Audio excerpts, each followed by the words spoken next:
Muy buenas noches a todos los amigos que se encuentran conectados, se han conectado por este medio. Es la segunda charla de un ciclo de charlas organizadas por la primera promoción del Colegio Particular San Benito de Huaraz con la colaboración de compañeros de la segunda promoción. Este ciclo de charlas tienen el propósito de difundir algunas experiencias, conocimientos, vivencias de las personas que han sido programadas en diversos temas para dar a conocer lo que ellos consideran conveniente. En esta oportunidad, y dada la casualidad o la coincidencia, es el 54 aniversario del terremoto de Huaraz, el Callejón de Huaylas, que ocurrió el año 70, que como todos sabemos cobró miles de víctimas y prácticamente destruyó todos los pueblos del Callejón de Huaylas y algunos de la costa. En esta oportunidad vamos a tener con nosotros al doctor Leandro Rodríguez Valverde. Él es guaracino, amigo de infancia, y él dará una charla justamente sobre lo ocurrido en el sismo de Huaraz y algunas experiencias que él considera pertinentes, extraídas de su larga trayectoria como profesional y sobre todo porque él fue uno de los que sufrió en carne propia el sismo del 70, de mayo del 70, un día como hoy. Leandro Rodríguez es un amigo de infancia, yo también soy guaracino, eh, y unas pequeñas anotaciones sobre su experiencia profesional. El doctor Leandro es graduado en física por la Universidad Nacional Mayor de San Marcos y con estudio de posgrado en sismología y física de la Tierra en la Universidad de Cornell en Estados Unidos. Durante su trayectoria profesional ha realizado estancias en el Departamento de Magnetismo Terrestre de la Carnegie Institution of Washington y fue miembro del Centro Internacional de Física Teórica de Trieste, Italia, así como representante de Perú en el International Association of Seismology and Physics of the Earth's Interior y en la Comisión Latin American and Caribbean Seismological Commission. Reconocido docente extraordinario de la Facultad de Ciencias del Ambiente de la Universidad Nacional de Ancash, Santiago Antonio de Mayor. También recibió distinciones como la Medalla del Dios Guari de Chavín por la Dirección Regional de Cultura de Ancash y fue declarado Patrimonio Cultural Vivo de Ancash por sus méritos científicos y por su dedicación en el impulso de la cultura y del arte en sus diferentes expresiones como la música y la poesía. Su trabajo se ha enfocado principalmente en el pronóstico de sismos, el peligro y riesgo sísmico, así como el desarrollo de proyectos para mitigar los efectos de los terremotos. Demuestra una preocupación constante por la prevención de desastres y actualmente se desempeña como director ejecutivo del Centro Regional de Sismología para América del Sur, CERESIS. Entonces, sin más preámbulos, voy a dejar en uso la palabra al doctor Leandro. Tiene el tiempo aproximadamente una hora, luego del cual los que están conectados podrán hacer las preguntas que crean conveniente, en donde el doctor Rodríguez estará dispuesto a absolver todos los que ustedes creen que deben absolver ciertas dudas. Entonces, le dejo con ustedes con el doctor Leandro. Adelante, Leandro. Muchas gracias, César, por la presentación y también por esta iniciativa que has tenido para poder generar este ciclo de charlas en este aniversario que se va a organizar con la primera promoción del colegio.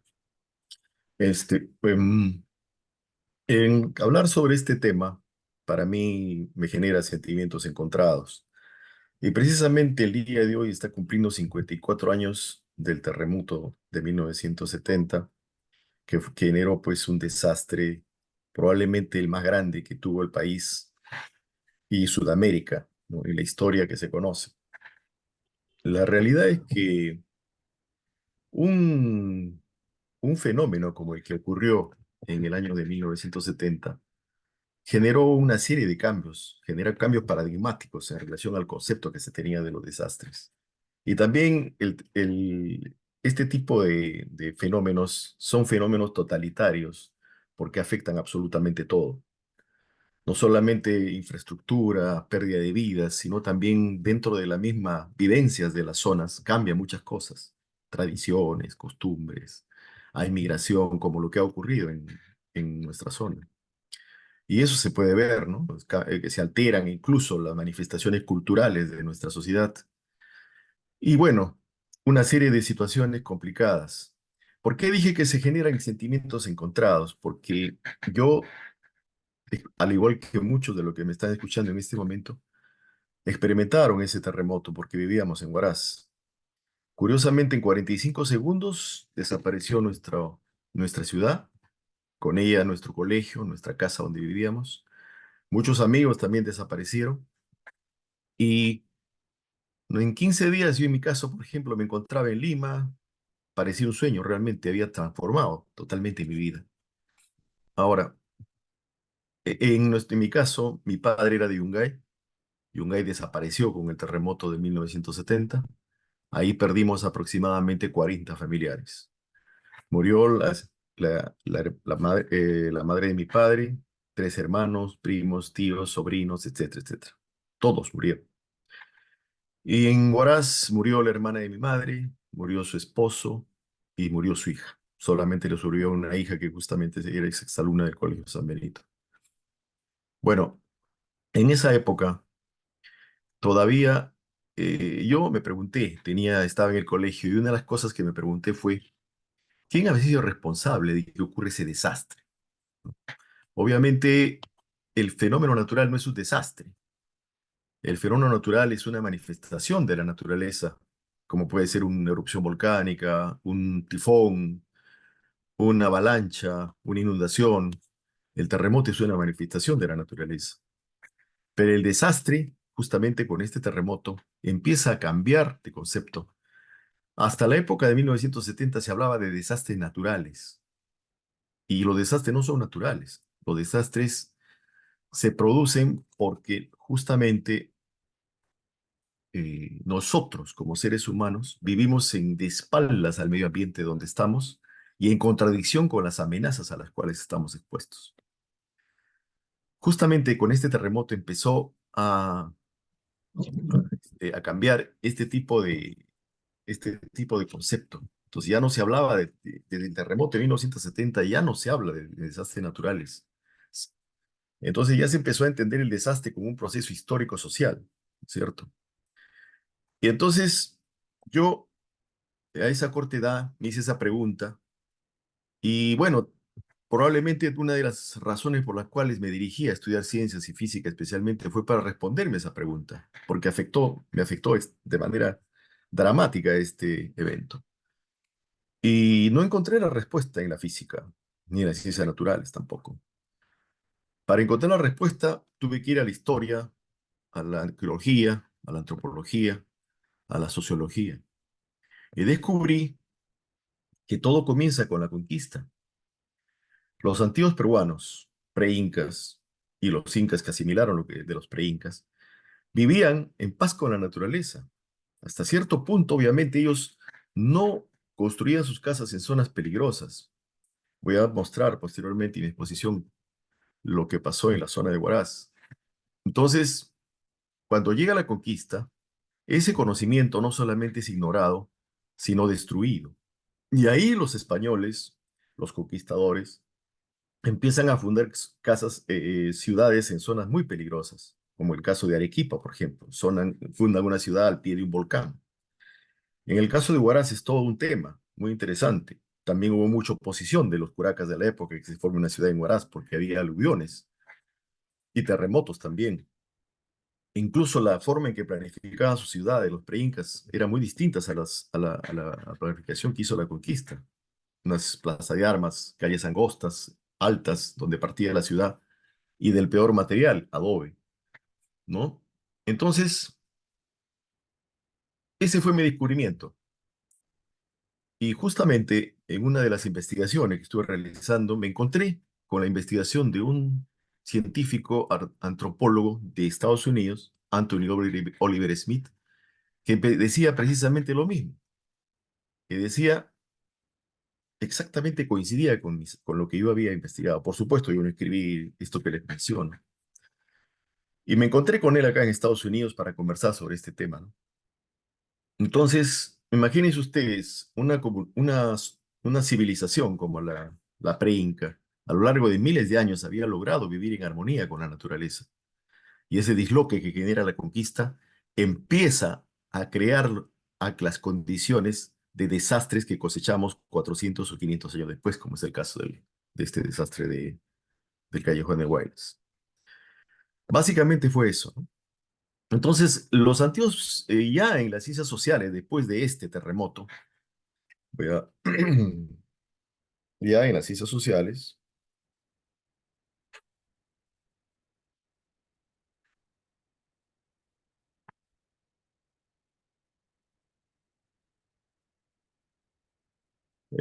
¿están viendo mi pantalla, por favor, César?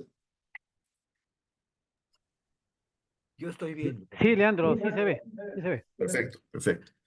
Bueno, en las ciencias sociales, ya después de este terremoto, surgió una idea para estudiar desastres. Se le consideró eventos extremos. De esas maneras se empezaron a interpretar ya las tormentas, terremotos, avalanches, sequías, huracanes, etcétera, ya no como resultado de grandes estudios científicos, sino como funciones de un proceso social en marcha. Su estructura de relaciones humanas y más extensamente los procesos históricos se han dado forma a dichos fenómenos. Este terremoto también generó este tipo de concepto ya en las ciencias sociales. También fue el único terremoto en la historia donde se involucraron más de 150 países en ayudar. Fue impresionante la ayuda que se dio con este terremoto. Por dar algunos ejemplos, Cuba, por ejemplo, en Recuay hizo un hospital, Rusia hizo un hospital en Huaraz, los americanos mandaron un portaaviones con 15 helicópteros para transportar medicinas, ayuda, etcétera, a la zona que había sido afectada. Los alemanes construyeron unos iglus en la parte de Caraz, que fueron viviendas muy con material sintético muy interesante que estuvieron ahí por 20 años. Y así, una serie de países empezaron a ayudar, ayudaron en este fenómeno, en este desastre, mejor dicho. ¿Y qué pasó? Bueno, la situación es de que aparte de estos países ya desarrollados, con la ocurrencia del terremoto de 1970, empezaron a generar partidas en sus presupuestos para poder ayudar a países donde se presentaba similares desastres, ¿no? Entonces ya tenían presupuesto para que si había un desastre en el mundo similar o parecido al de 1970, podían ayudar. Curiosamente, volviendo al tema de los antiguos peruanos, los antiguos peruanos habían generado ya un conocimiento muy interesante sobre estas cosas. En esta diapositiva les estoy mostrando lo que se encontró en Caral, 5.000 años, hace 5.000 años, perdón, de antigüedad, 5.000 años de antigüedad. Estas son se denominan a este objeto chicras. Viene a ser una bolsa tejida con rocas dentro, ¿no? Que, digamos, estaban en la base de las construcciones en Caral. Después de la base estaba recién la plataforma donde iban a levantar la estructura. No se sabía para qué eran estas xicras, ¿no? Y se encontró estas xicras en Caral y en muchas, digamos, sitios arqueológicos de Ancash, xicras. Y esto se investigó en el año de 2016, se investigó para qué servían estas xicras. Fue una investigación que se hizo en Japón. Lo que hacían estas xicras es que cuando se generaba un sismo, cuando venía un sismo, y ese sismo superaba determinada magnitud, las rocas dentro de las xicras empezaban a moverse, a girar. ¿Y eso qué generaba? Generaba que la aceleración que producía el sismo en la estructura disminuyera. Habían hecho estos antiguos peruanos un amortiguador sísmico. Imagínense ustedes, hace 5.000 años estos antiguos peruanos habían desarrollado un amortiguador sísmico, porque la aceleración es muy importante en el caso de un sismo. Si la aceleración es superior en la parte de las estructuras, la estructura tiene muchas más posibilidades de fallar. Imagínense cómo es posible, ¿no? Que ellos, a lo largo, hace 5.000 años, hicieron un amortiguador sísmico. Nosotros estamos en el siglo XXI y si miramos cómo está la estructura de nuestras ciudades rurales, incluso de nuestra misma ciudad, al final voy a mostrar las fotos, una foto muy rápida de Lima y de Huaraz, vivimos como, digamos, como si todo esto no hubiese ocurrido, o mejor dicho, no conocemos nada de esto, ¿no es cierto? Ahora hay ya algunas inquietudes científicas para poder utilizar esta idea de los preincas en generar soluciones para amortiguar sismos en zonas rurales, en la misma ciudad. Obviamente ya no se va a usar chicras, se va a usar otro tipo de tejido con una serie de elementos dentro que podrían ser algunas rocas o de repente elementos sintéticos cilíndricos, en fin. Pero este es un elemento que yo les digo que ¿por qué ocurrió el desastre en 1970? Todo ese disloque que generó la conquista ignoró todo este conocimiento y no solo lo ignoró, lo destruyó ese conocimiento, destruye ese conocimiento a la conquista.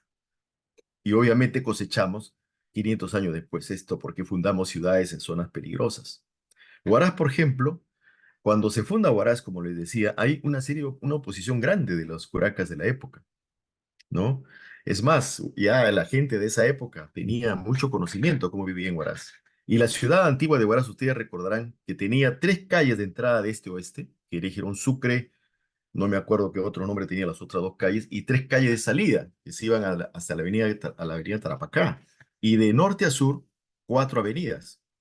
Por lo tanto, la calle de Huaraz tenía 10 calles, 10 avenidas. ¿Por qué habían hecho eso así? Para escapar de los aluviones. O sea, se sabía ya que venía eso. Y obviamente la ciudad había sido construida de adobe, calles angostas, altas, y todo estaba listo para batir el récord en un desastre de esta naturaleza. Vamos a examinar eso posteriormente. Ahora, lo que ocurrió en Huaraz, esos aluviones anteriormente del terremoto, ya de alguna forma los mismos pobladores, yungaínos, caracinos, huaracinos, advirtieron sobre lo que podía ocurrir. En el año de 1954, suben al Huascarán un grupo que se llamó el grupo Cordillera Blanca. Logra conquistar la cima del nevado más alto del Perú por primera vez. En ese grupo se encontraban los hermanos Yanac, se encontraban el hermano mayor del ingeniero Benjamín Morales Arnau y un caracino de nombre Arturo Soriano Bernardini, que era sobrino del padre Soriano, que tenía un museo incluso en la ciudad de Huaraz. Ellos cuando están, digamos, bajando o caminando por este nevado, les sorprende una avalancha.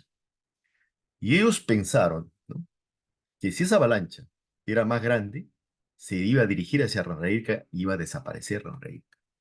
Y cuando regresan al pueblo, a Yungay, a Huaraz, obviamente, informan de esto.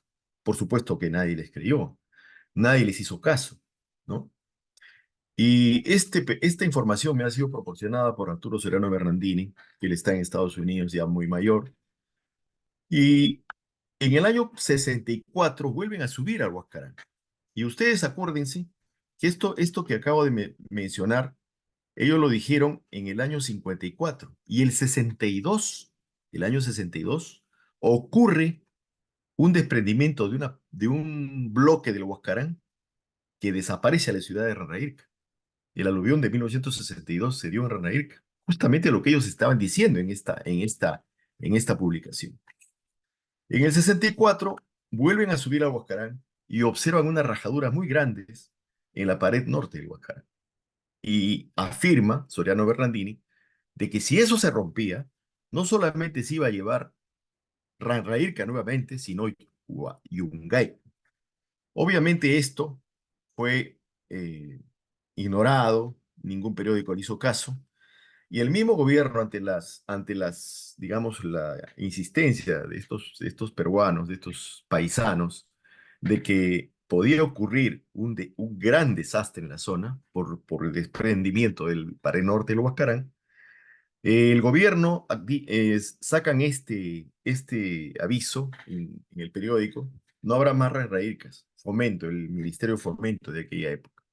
Y lo que hicieron fue enviar gente a Huaraz a tomar fotos a Yungay y no se hizo absolutamente nada. Yo me pregunto también, ¿qué cosa se podría haber hecho, no? Tal vez trasladar la ciudad de Yungay, en fin, no lo sé. La realidad es que después de esto, ante esta corriente que se creó, se invitó a un especialista, alemán, un glaciólogo alemán, Hans Kinsey, de la Universidad de Innsbruck, y hicieron una reunión en la Sociedad Geográfica de Lima para analizar justamente lo que podría ocurrir en Huascarán. Y este especialista dijo que el Huascarán no ofrecía ningún peligro, que estas ideas, estas manifestaciones de estos peruanos eran alarmistas, no tenía ninguna base para ello. Imagínense ustedes, ¿no? Todas las personalidades en esta foto, como ven en la Sociedad Gráfica de Lima, con este líder, con este alemán, que nosotros siempre hemos tenido eso en la cabeza de pensar que los viracochas, como decían los incas, solucionaban nuestros problemas hasta el día de hoy. Era pues lo más importante y él lo que dijo fue totalmente falso. ¿Por qué?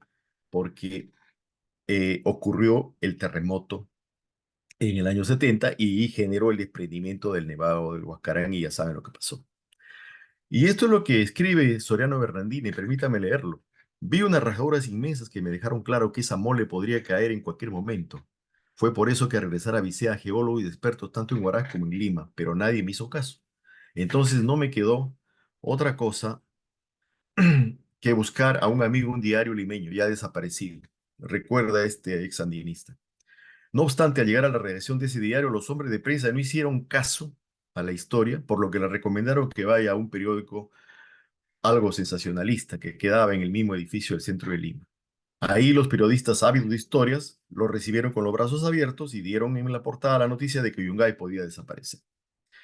La noticia en este periódico sonó algo así como: ahí vienen los marcianos, su meteorito caerá sobre la Tierra. Pero por desgracia no me equivoqué.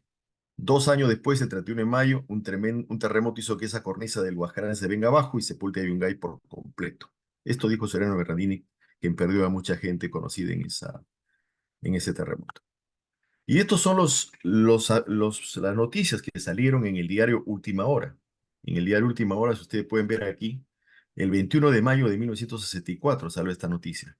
Y acá esta letra de Soriano Berrandini dice: 5 años, 9 meses, 9 días antes de la luz de Yungay, anunciamos el peligro que ofrecía el Huascarán. ¿Se pudo hacer algo? Es la pregunta. Son grietas de 200 metros, se parte el Huascarán. Salió esto en ese diario de Última Hora que es desaparecido, esa fecha. Luego, otra noticia: Huaraz amenaza barrer con las poblaciones que lo rodean. Huascarán, perdón. Aquí se habla de Yungay y de otras ciudades de la zona. La siguiente, este Soriano Bernardini se encuentra aquí en el periódico informando como candidatos estarían Ranraíca, Yungay, Tumpa, Mucho, Quimancos. Y miren ustedes, señala exactamente dónde se caería digamos, vendría la avalancha. Y de ahí vino la avalancha. De ahí vino. Esta parte del Huacarán fue la que se desprendió para generar el aluvión que desapareció Yungay y Ranraíca. Imagínense ustedes, esto ya los antiguos peruanos, perdón, nuestros paisanos lo estaban advirtiendo, ¿no? Y entonces, una de las cosas que yo pienso que no tenemos nosotros, en primer lugar, después de esto, de ellos, llegaron a Perú unos científicos americanos que vieron el Huascarán y dijeron lo mismo. A ellos sí, más o menos el gobierno les tomó algo de interés, pero también los detuvieron porque dijeron que son alarmistas y que habían generado una serie de elementos negativos para la sociedad. Bueno, ¿qué pasa, no? O sea, ¿quién sabe de esto en nuestra sociedad? ¿Quién sabe? ¿Se enseña esto en los colegios? ¿Sabíamos de esto nosotros mismos, digamos, de nuestra generación, esto? Yo no sé realmente, pero me parece que no. Y una de las características de nuestra sociedad es que no tenemos memoria colectiva. Perdemos la memoria colectiva, no solamente en esto, en todo. Y por cierto, eso genera que se repitan los errores. ¿No es cierto? Bueno, entonces, esto de la memoria colectiva es algo muy importante. En esta he puesto esta diapositiva para contarles el impacto que tiene la memoria colectiva en una sociedad cuando existe. En el año 2011 hubo un gran terremoto en Japón. Ustedes deben recordar que incluso afectó el tsunami que generó ese terremoto. La, digamos, el generador nuclear que tenía, digamos, Japón, ¿cierto? Entonces, eh, en ese terremoto, cuando fueron a investigar unos científicos, encontraron en una isla que no había habido muertos. Prácticamente no había habido mucha gente que había muerto en esta isla. Entonces, y dijeron, pero ¿por qué? ¿Qué es lo que ha pasado? ¿No?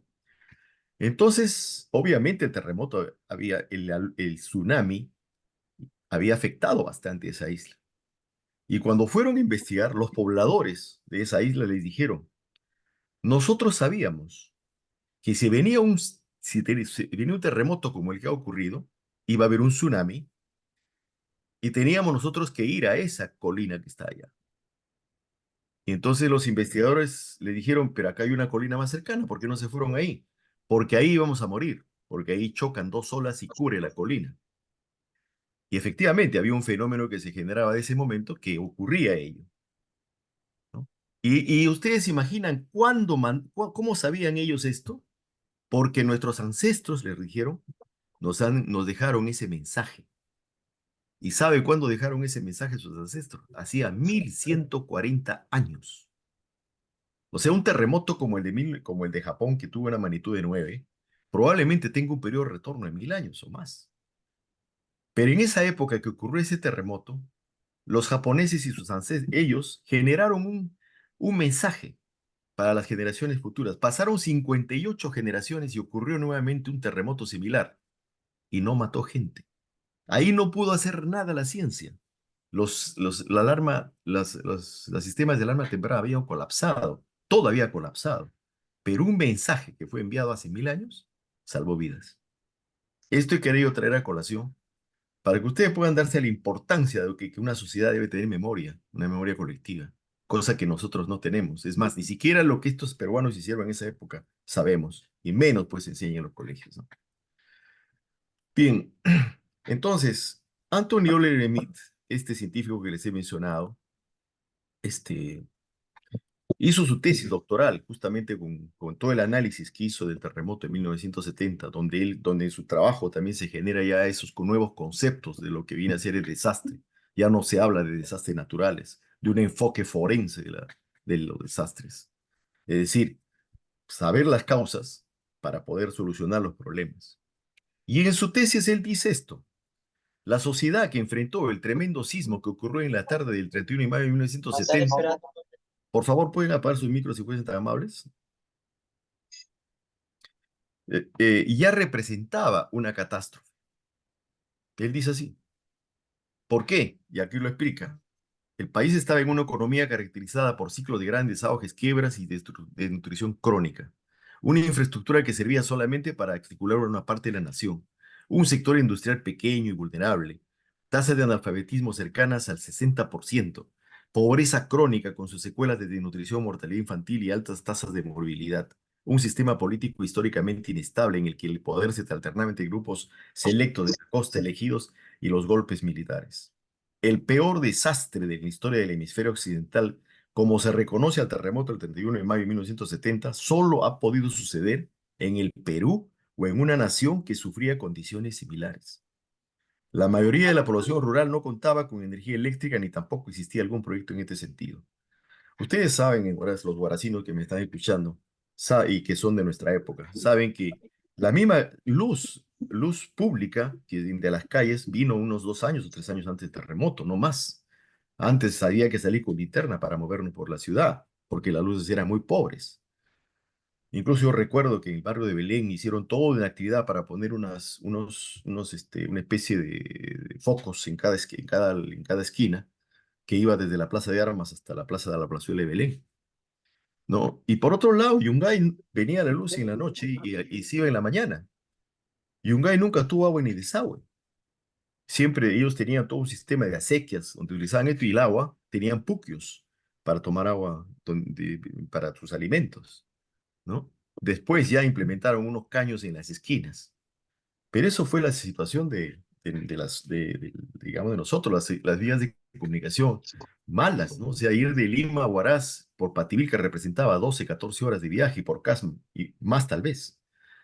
Eso fue la situación en la cual se encontraba Huaraz. Y por otro lado, unas calles angostas, pues altas construcciones de material del adobe que colapsa en 7 10 segundos, colapsa el adobe.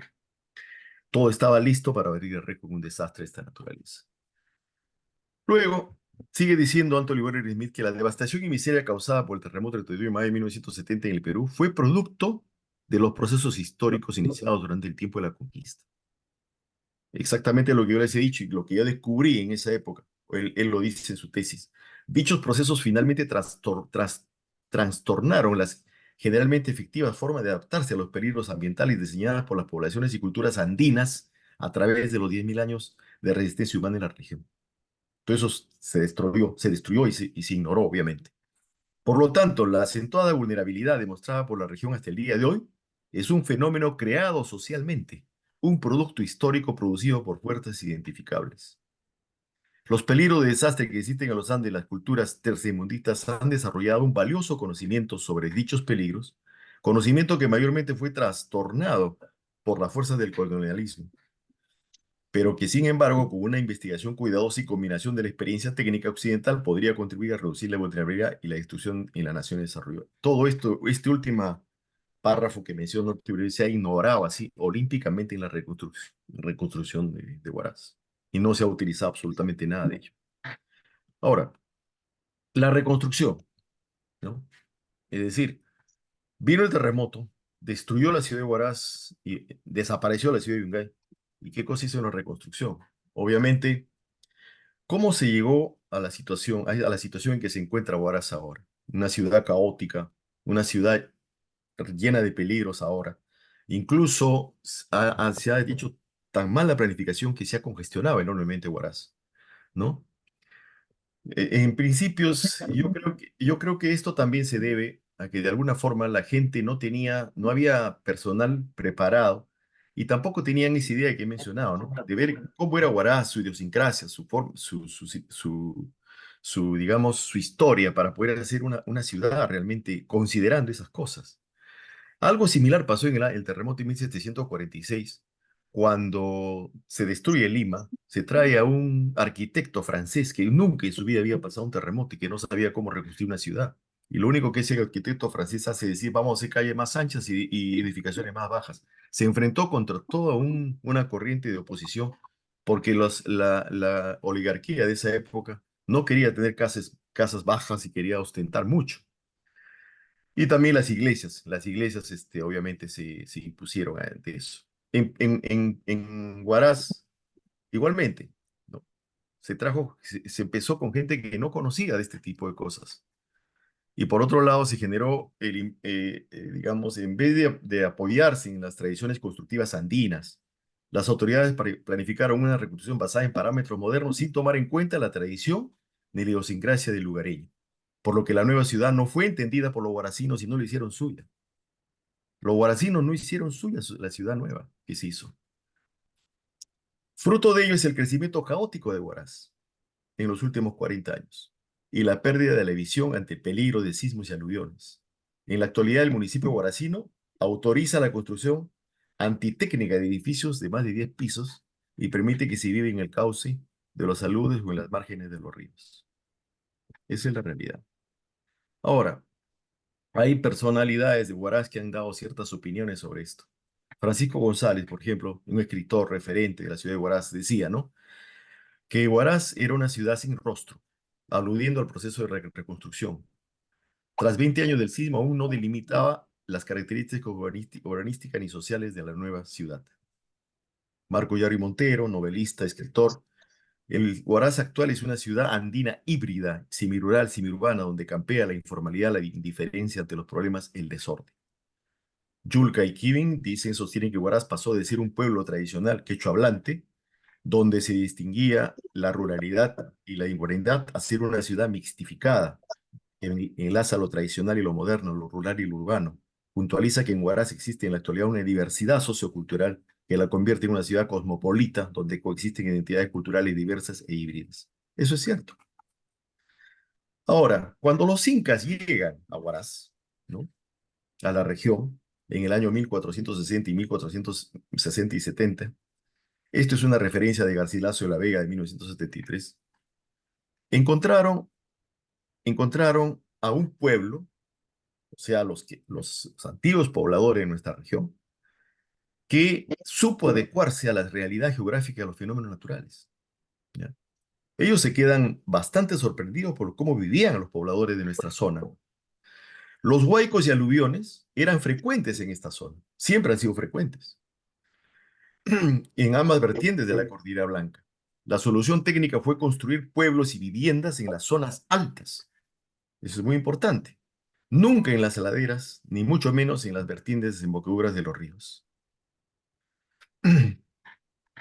y con los aluviónicos, ¿no? Y esta tecnología era compartida por diversos pueblos de aquel entonces. Sabían dónde tenían que construir sus casas, en la zona donde nosotros hemos vivido en el Callejón de Guaylas. Ahora, las yuclias vienen a ser el nombre que se da a los huaicos, ¿ya? Y incluso ese es el nombre quechua que se daba a los huaicos. Y, digamos, existe un pueblo en Huaraz, en la parte de Ollero, que se llama Lloclia, que justamente se deriva de esto, porque es una zona bastante donde hay bastantes huaicos.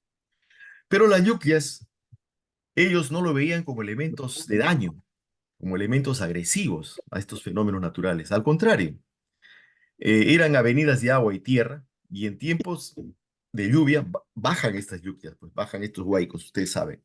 Pero ahora los huaicos son temidos, se llevan casas, porque obviamente hemos hecho esas edificaciones en zonas donde no deberíamos haber hecho nunca. En cambio, en la época del pre-Inca, donde estaban acá esos antiguos pobladores, estas lluvias eran esperadas con entusiasmo y alegría, pues la llegada suponía la presencia de tierra fértil, ¿ya? Con abundante humus útil para la agricultura. Es decir, ellos aprovechaban estos fenómenos para en la política de su desarrollo de su población. Nadie tenía miedo a estos fenómenos, al contrario, lo aprovechaban, como lo repito, como. Y por cierto, nadie tenía la ocurrencia de construir una casa en el camino de las Yuquias, pues, ¿no? Pero en la colonia, o sea, se rompe todo esto y toda esta experiencia desaparece y se construyen casas en el cauce precisamente de los huaicos y los aluviones, ¿no? Eso es una cosa muy importante de ver y de entender, ¿no? Lo interesante es, esos hombres, como dice Antonio Beltrán, a lo largo de miles de años, ya habían aprendido pues a amoldarse a su medio ambiente, a vivir en paz con la naturaleza, a no vivir en contradicción con los fenómenos naturales y cómo aprovechaban estos fenómenos para su vida, ¿no?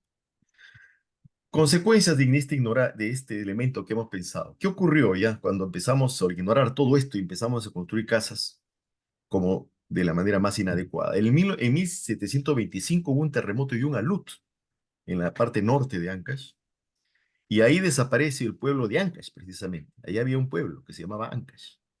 Desaparece. El alud no vino del Huascarán, no se sabe de qué nevado vino, no hay mucha información al respecto, pero evidentemente destruyó ese pueblo y afectó también a otro pueblo de Callejón de Huaylas.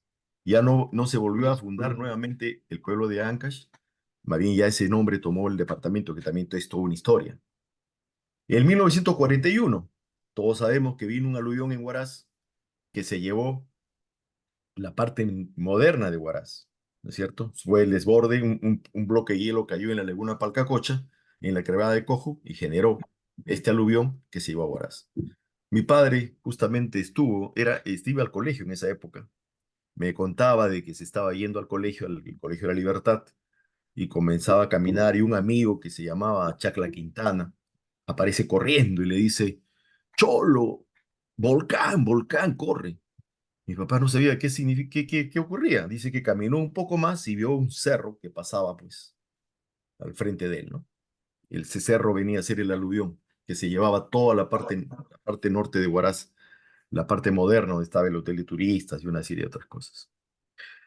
Y curiosamente, todo ese cono aluviónico que generó ese aluvión, en mi época, cuando nosotros éramos muchachos y íbamos por ahí, se llamaba el aluvión, y tenía piedras de granito, blancas, etcétera, pero no había casas. Ahora está lleno de casas. Y eso, evidentemente, por la política que se ha tomado, ¿no? Bueno, y el 17 de enero de 1945, otro desplome del Nevado Huanzán, un gran bloque de hielo cayó sobre la laguna de Aguinilla, Ayhuintla, rompe el dique y genera un aluvión que llegó hasta Chavín, ¿no? Sepultó parte del complejo arqueológico y mató más de 100 personas, ¿no? Luego, el 62 en Ranrairca, ya ustedes saben lo que les mencionaba anteriormente, el aluvión que vino, y el 70, obviamente, con el terremoto se disparó el aluvión. El 70 fue el único aluvión en la historia de Ancash, de aluviones, que fue generado por un sismo. Todos los demás aluviones no se generó por sismos, ¿no? Esta exposición la hizo, me acuerdo, el ingeniero Benjamín Morales Arnau sobre aluviones que han habido, pues, siglos antes, ¿no? Que han afectado a nuestra zona. Ahora, hubo un informe, obviamente, para analizar dónde se podía ubicar Huaraz, etcétera. Y ese informe, el informe final, lo hizo el ingeniero Benjamín Morales Arnau en noviembre del 70. Esta es una referencia que está en el libro de Otárola del 2020. Y Morales Arnau señala que la inseguridad se debía a la inestabilidad de los glaciales y la situación de las lagunas.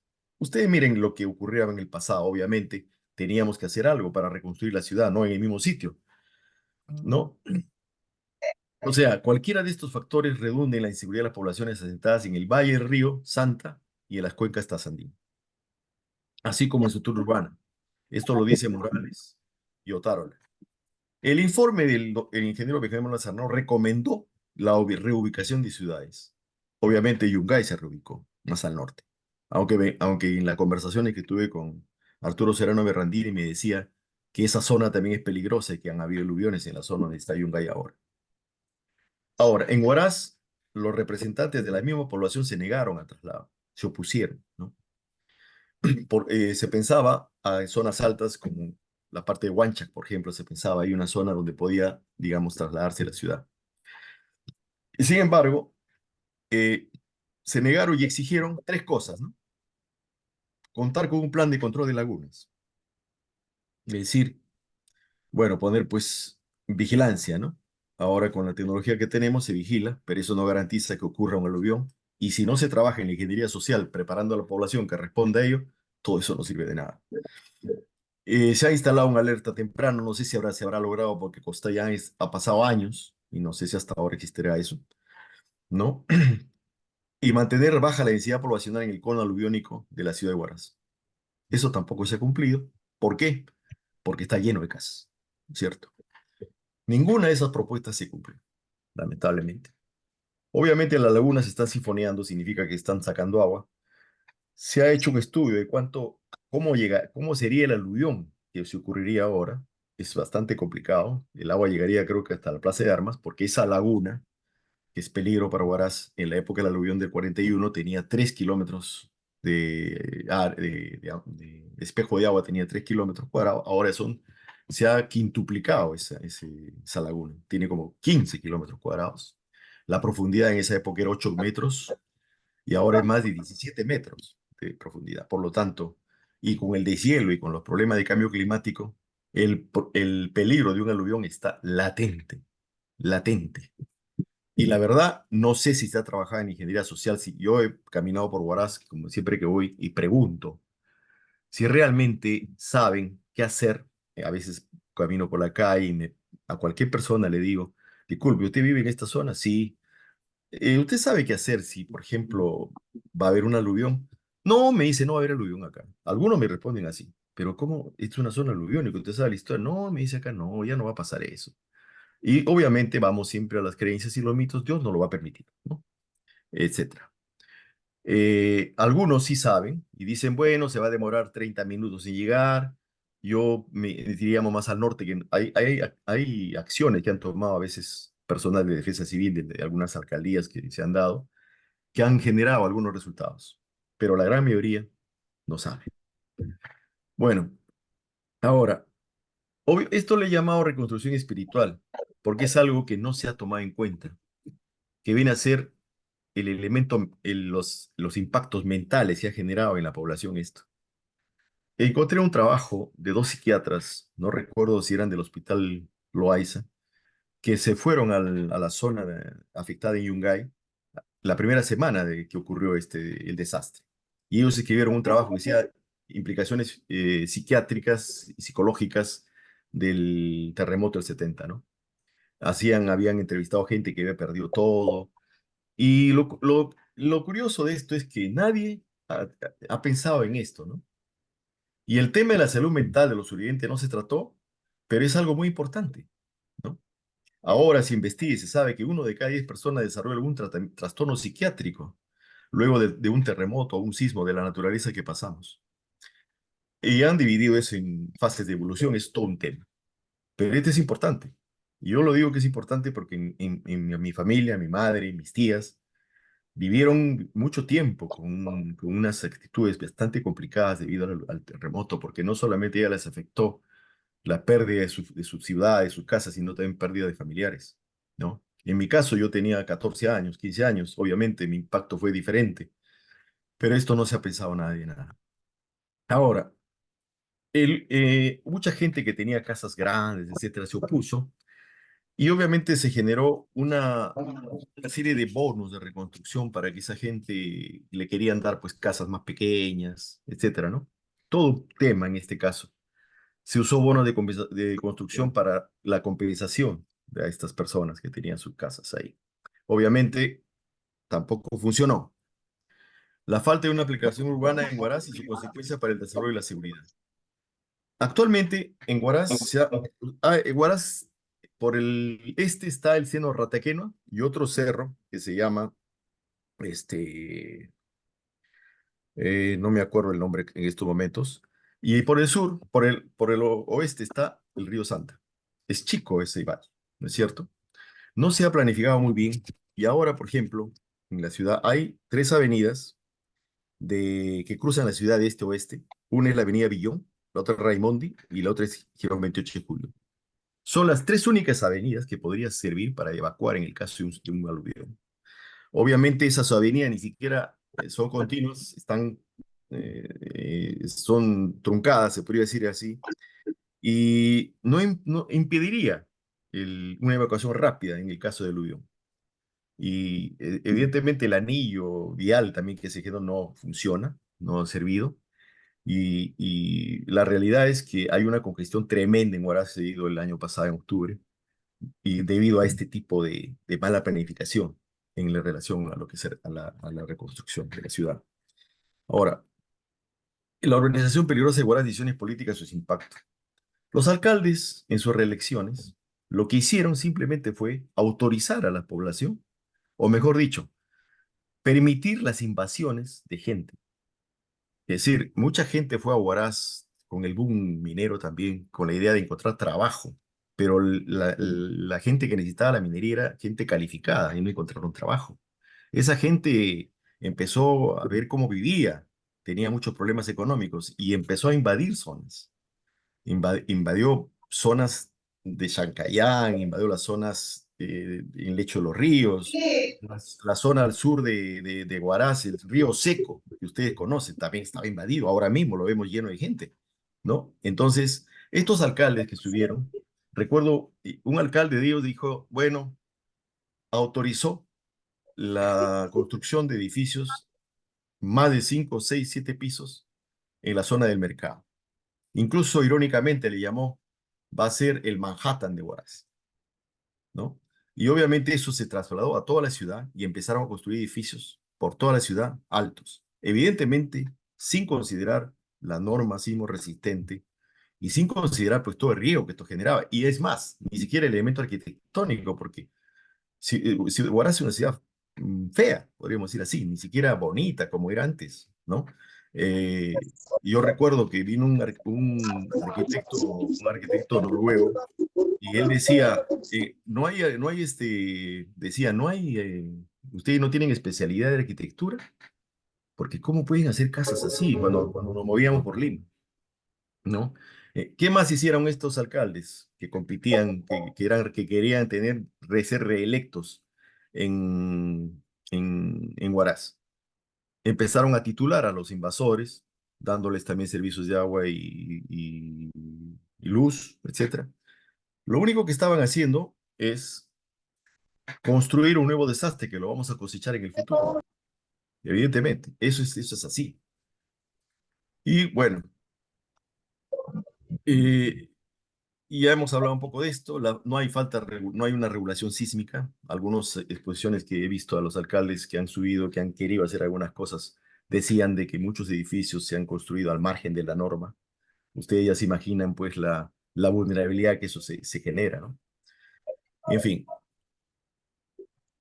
¿qué hacer? ¿Qué hacer? Eh, por favor, ¿podrían apagar sus micros si fuesen tan amables? Está metiéndose un ruido. ¿Qué hacer, no? Nosotros, como el Centro Regional de Sismología para América del Sur, uno de los objetivos de nuestra institución es trabajar en la prevención y minimizar los efectos que causan los terremotos, no solamente en Perú, sino en toda Sudamérica, ¿no? Que el Centro Regional de Sismología está formado por 2 estados miembros. En estos momentos, Huaraz ya existe todo, se ha creado todas unas condiciones para que ocurra un nuevo desastre. ¿Qué hacer? Vamos a tratar digamos, de cambiar todo lo que se ha generado con errores durante años, lo cual es bastante difícil. Nosotros entonces pensamos en ver una herramienta que cualquier poblador puede usarla para determinar la vulnerabilidad de su vivienda. La vulnerabilidad se define como la incapacidad de respuesta ante una amenaza. La incapacidad de respuesta ante un sismo, pues es que hago mal mi casa. El otro elemento es que digo que nunca va a haber terremotos aquí, ¿no? Vivo ignorante de eso. Es una vulnerabilidad intangible, la otra es una vulnerabilidad real porque he hecho mal mi casa. Y al hacer eso crea una gran vulnerabilidad porque esa casa no va a soportar un sismo grande. Ahora, en estos momentos la ingeniería y el reglamento peruano es muy buen reglamento. Está en condiciones de hacer una casa, digamos, que resista a esas solicitudes sísmicas de gran magnitud. Pero obviamente no solo en Huaraz, en todo el Perú probablemente se dé la informalidad, ¿no? Al margen de la norma se hace esto. Por una serie de razones también que habría que discutir. Nosotros hemos hecho una plataforma, una encuesta de vulnerabilidad, que cualquier persona puede entrar y averiguar en qué nivel de vulnerabilidad se encuentra su casa, ¿no? Esto lo hemos difundido en Huaraz, lo hemos difundido en Lima, en Ecuador, en Argentina, están utilizando esta plataforma. Pero he incluso mandado nuevas comunicaciones a Defensa Civil, a CENEPRED, a los colegios, especialmente donde estudia mi familia, mis nietos, para que puedan usar esta plataforma y determinar en qué situación se encuentra su vivienda. Cuando ustedes entren a esta plataforma van a encontrar esto, ¿no? Es una encuesta de vulnerabilidad. Si ustedes van a la encuesta, lo primero que la encuesta va a hacer es ubicar dónde se encuentra su casa. Eso lo hace automáticamente, ¿no? Luego, les pregunta el tipo de suelo. Ustedes si no saben, hay una opción también si uno no sabe qué tipo de suelo tiene su casa. Luego le pregunta el área de edificación, número de habitantes de la edificación, uso de la edificación, aspectos estructurales. Si fue hecho, digamos aquí, asesoramiento técnico. Si queremos saber qué cosa significa esto, le damos un clic al más y nos va a indicar qué significa, que fue hecho con ingenieros, con planos, etcétera. Sin asesoramiento técnico, que fue hecho pues sin ingeniero, con un maestro de obra que lo contratamos para que nos haga la casa, ¿no? Luego, el sistema estructural, adobe, albañería confinada. ¿Qué cosa es albañería confinada? Ahí le damos clic al más y ahí nos dice, está compuesta por muros de ladrillo reforzados en los bordes por columnas de amarre y vigas de concreto. Aquí está la forma en que debe ser nuestra casa. Debe tener ladrillos en las paredes, debe tener columnas, ¿ok? Luego, año de la construcción, número de pisos, aspectos geométricos, como en mi casa. Aquí escogemos. irregular en la altura, si es así, en fin, cantidad de muros que tiene, estado de conservación, si tiene rajaduras o fisuras, o no tiene nada, es una vivienda sana. ¿Cuánto es la separación entre edificaciones en donde vivo? Si son centímetros, o acá dice la separación, pues 10 centímetros, 5, 10, etcétera. Y luego los elementos no estructurales, ¿no? Muros no arrostrados, aquí está lo que significa eso, muros arrostrados, presencia de, digamos, de techo inclinado. Una vez que uno tiene todo esto, eh, no soy robot, se guarda la encuesta y de inmediato la plataforma le va a dar el informe de en qué nivel de vulnerabilidad se encuentra su casa. ¿Y eso en qué se traduce? Se va traduciendo, perdón, se va traduciendo en un mapa de vulnerabilidad. Cada vez que ustedes llenen esto, se va a traducir en un punto en este mapa. Y no solo en este mapa, en cualquier parte del mundo esta plataforma sirve. Vamos a ver Lima, por ejemplo. Aquí está Lima. En Lima ha llenado mucha gente la encuesta y quisiéramos que llene miles de personas. Pero ustedes miren Lima, hay mucha gente que ha llenado, que la mayoría de las personas que han llenado esta encuesta, sus casas tienen vulnerabilidad media. Significa que va a soportar un terremoto, va a quedar muy dañada la casa, pero va a soportar un terremoto. Verde significa que la vulnerabilidad es baja, esa casa no va a pasarle nada cuando venga un terremoto. Y rojo, vulnerabilidad alta, esas casas se vienen abajo. Aquí hay algunos puntos rojos. Y justamente le dijimos a Defensa Civil que eso hay que mirarlo con lupa. ¿Cuáles son esos puntos rojos? Y revisarlas. Y tal vez asesorar a la gente esa, cómo tiene que convertir esos puntos en amarillos o en verdes. Porque aquí no estamos hablando de solo de la estructura, estamos hablando de vidas, salvar vidas, eso es lo que nos interesa. Igualmente, si nosotros miramos, hablé con la Universidad de Santiago Antonio de Mayolo para que pueda en Huaraz difundirse esto. Ellos han hecho un trabajo interesante y acá, por ejemplo, está Huaraz, ya han llenado bastantes personas. Observen que hay varios puntos rojos, ¿no? Y, y así sucesivamente. Acá en la sala se encuentra el ingeniero Félix López Machuca de Ecuador. En Ecuador también ven en todo el Perú está esto. En Ecuador se ha dejado la plataforma.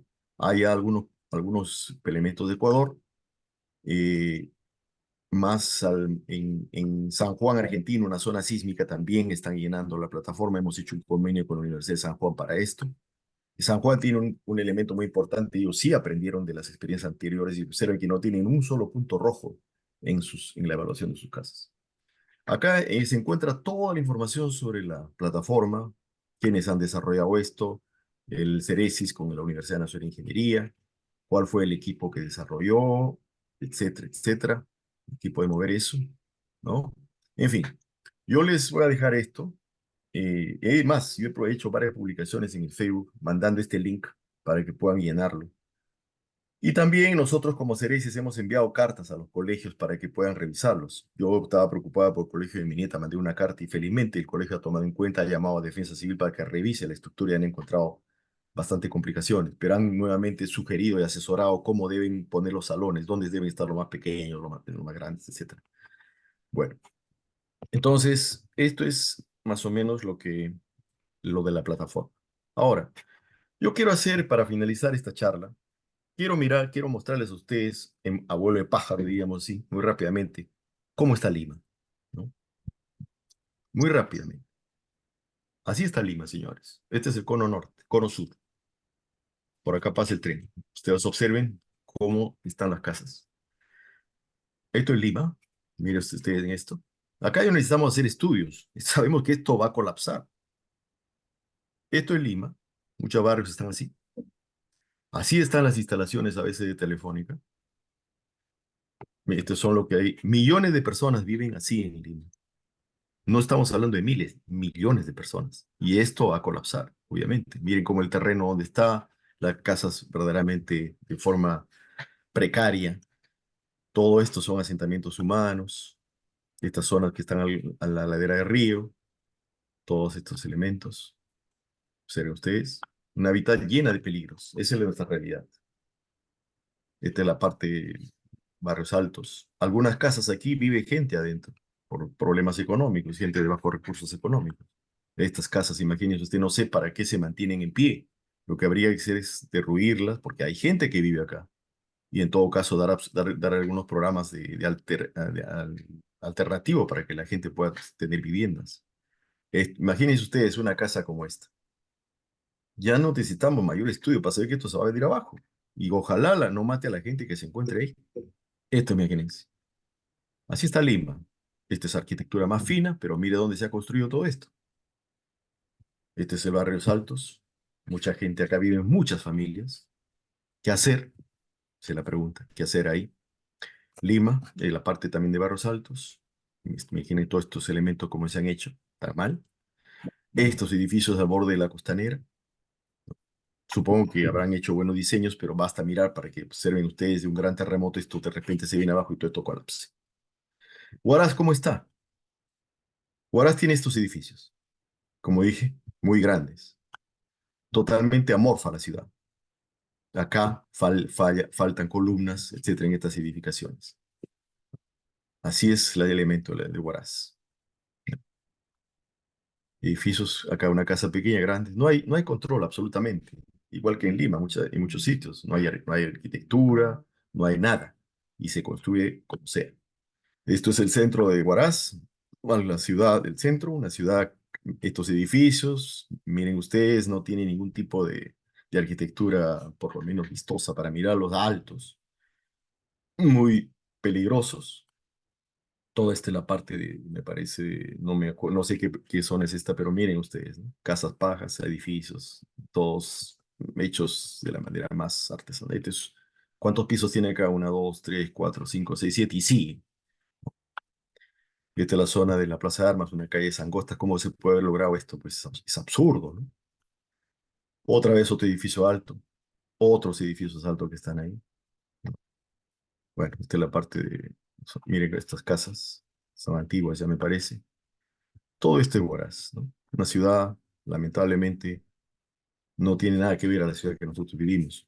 Era peligrosa toda esa ciudad, pero era una ciudad con esa idiosincrasia que mencionaba al principio, ¿no? Que la teníamos todos y los guaracinos la hacíamos nuestra, esa ciudad. Esta ciudad nadie la hace nuestra, lamentablemente. Todo esto es Huaraz. Esto es el río Seco. Imagínense ustedes. Acá no había casas cuando nosotros éramos muchachos. Ahora está lleno de casas.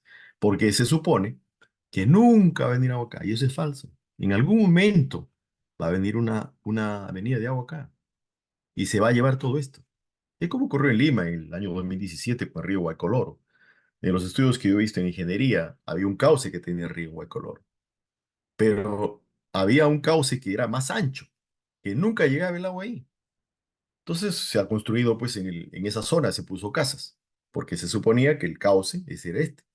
Pero en el 2017 se ha venido un niño, después de cuántos años habrá regresado ese niño. Y el agua ha ido a su cauce y se ha llevado todas esas casas que se construyeron ahí. Igual que acá, en esta zona va a pasar lo mismo. Va a venir en algún momento, este río se va a llenar. De repente hay un aluvión por estos lares y se va a llevar todas estas casas. Se ha permitido esto y mire la calidad de construcciones, pues también. Esto es en Lima. Quise finalizar esto en Lima. Ya no sé cómo pensar a alguien que pueda hacer alguna construcción así y permitir que se haga, ¿no? Es absurdo. Bueno, yo quiero finalizar con esto mi posición. Tal vez darnos cuenta, ¿no? De que, recatando lo que hemos dicho, no hay memoria colectiva. Nunca enseñamos en los colegios lo que es desastres. Historia de los desastres, por ejemplo. Le enseñamos historias de guerras, de conflictos armados, qué sé yo. Pero nunca enseñamos historia de los desastres. Y los desastres han cambiado sociedades, ¿no? Su política y todo. Obviamente, digamos, en Huaraz hemos intentado, en Yungay también, hacer un proyecto que queremos llamar Educismo en los colegios, eso es un tema aparte. Estamos en eso, ¿no? Para tratar de que ellos mismos podrían, o sea, generar esa corriente en los estudiantes, en los padres de familia, para que empecemos a tener una idea de dónde vivimos, con qué amenazas estamos viviendo y prepararnos para afrontar con inteligencia esas amenazas, como hacían los preincas, ustedes han visto. Los huaicos a ellos era alegría porque ellos aprovechaban esos fenómenos naturales, ¿no es cierto? Bueno, una reflexión final, que esto no es mi autoría, es de un doctor Rogelio Altés, un colega venezolano. Dice, las tragedias en el Perú nos indica que las catástrofes vividas en el pasado son recuerdos sin memoria, donde la sociedad naufraga en un presente sin base, suspendida entre tres dimensiones concretas y de espaldas al pasado, al que solo se le reconoce de manera alucinatoria como un referente romántico y mítico, pero nunca real. Nosotros tenemos que trabajar en la prevención, que es lo único que podemos hacer para salvar vidas, básicamente. Prevención es sinónimo de educación. En esto hay que tener aliados también a la prensa, para que la prensa con sus mensajes, ¿no? Que podrían ser diarios, unos spots, unos tips diarios, cree esa conciencia en la población, ¿no? Y también, pues, lamentablemente los políticos que elegimos, pues, son unos analfabetos científicos, ¿no? De ciencia no saben nada, y miren lo que han generado esos alcaldes en Huaraz, ¿no? Para llegar a este nivel de ciudad caótica y llena de peligros. Les agradezco mucho su paciencia y su presencia en esta charla que acabo de dar. Muchas gracias. Muchas gracias, Leandro, por tu excelente presentación. Eh, Está abierto a los amigos que quisieran hacer algunas preguntas al doctor Leandro. Yo acabo de leer un mensaje del doctor Félix López Machuca, del Ecuador. Te pregunta si podría recordar Puede, el tiempo de duración del terremoto y las características del movimiento. puede activar su micro, ingeniero Félix, y preguntar. Te Ah, escucho. bueno, Muchas claro. gracias. Muchas gracias de Bien, estar en esta reunión. doctor, me da mucho gusto saludarlo nuevamente, igual a los panelistas de este importante evento que se está transmitiendo en estos momentos. Le hacía esta pregunta y antes de hacer la pregunta le quiero comentar algo. Yo estuve por una situación hace unos días atrás en una reunión de directivos de unas escuelas de acá de nuestra ciudad, en la provincia del Oro, acá en Ecuador. Habrían más de 120 directores de escuela y de colegio, y me pude ingresar ahí porque quería escuchar, quería saber cómo se trabaja en el tema del riesgo, ¿no? Entonces ya explicaron más o menos qué es lo que hacían, en el momento que ocurre un sismo, cómo deben actuar los profesores, los alumnos, ubicar las áreas de encuentro. Bueno, entonces yo concluí en una de las partes y le decía que era importante conocer al enemigo, o sea, saber su comportamiento, ¿no? ¿Qué tipo de enemigo es? Porque en la memoria sísmica, la que recordamos algunos, tenemos variedad de ellos, variedad por su duración, por su actividad en el momento del sísmico, hay unos que saltan, otros que se mueven, que dan la vuelta, es decir, esas características de ellos son importantes conocer dentro de lo que nosotros explicamos a los alumnos, digo, a los directivos, a los profesores. ¿Por qué razón le digo? Porque sencillamente, si no conocemos al enemigo, no podríamos nosotros plantear qué acción debemos tomar, cómo debemos actuar. Entonces, el sismo de hace un año, aquí en Machala, que ocurrió en marzo, el 18 de marzo del 2023, fue un sismo que duró 20 segundos, pero 20 segundos que fueron muy rápidos y también muy fuertes. Es decir, fue como que una bomba explotara acá en la tierra, ¿no? Primero fue un sismo leve, pero de un rato a otro se saltó la tierra y produjo algunos daños acá en Machala. Pero en el 2016, o sea, hace 8 años, en nuestra costa ecuatoriana ocurrió un sismo que duró 45 segundos. Pero ese sismo estaba distante del pueblo donde yo vivo, entonces fue un sismo de traslación, es decir, que se hacía este sismo que mece a las casas en una forma así, en una frecuencia normal, un periodo también leve, pero fue duro, tuvo un tiempo el doble de lo que nosotros sentimos hace un año. Entonces, en conclusión, lo que yo le manifiesto es que el sismo del 70 en el Perú, en mayo, uno de ellos, y en diciembre, creo que por otro, ¿no?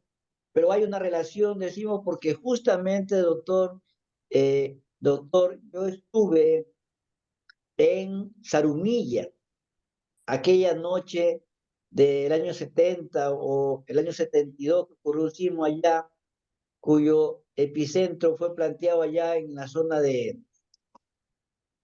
la zona de, no recuerdo bien, en un punto en el Perú, entonces de tal manera que yo sentí el sismo que era era como que la tierra, debajo de la tierra había unas máquinas o estuviesen trabajando y hacía una bulla tremenda. Es decir, los sismos tienen sus características.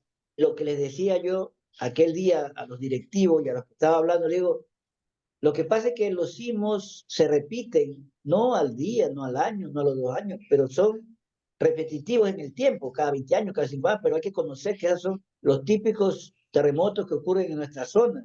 Y por lo tanto hay que insistir en ver sus características para poder nosotros actuar en el momento de esa actividad.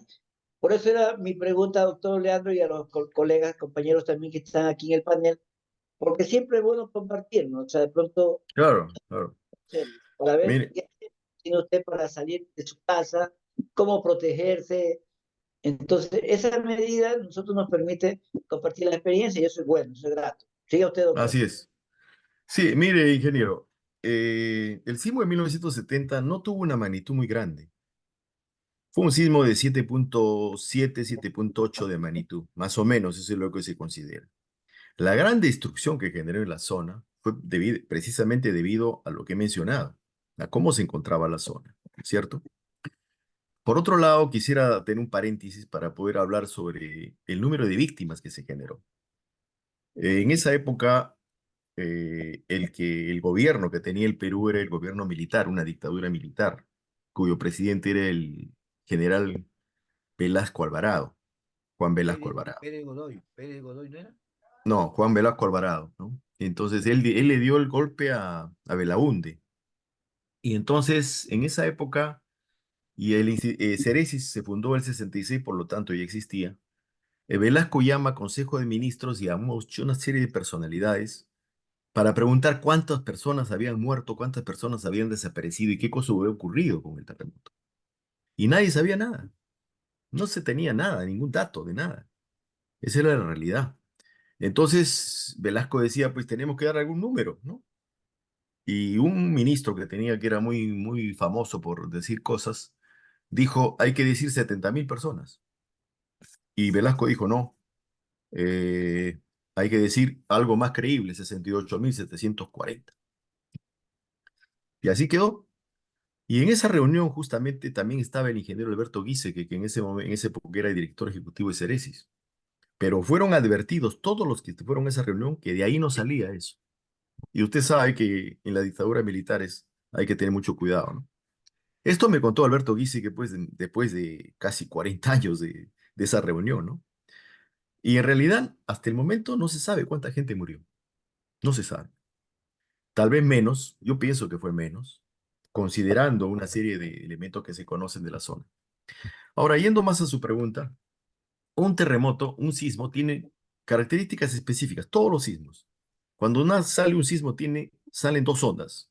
Una onda, las ondas de cuerpo que se llaman, la onda P y la onda S. La onda P es la onda primaria y la onda S la secundaria.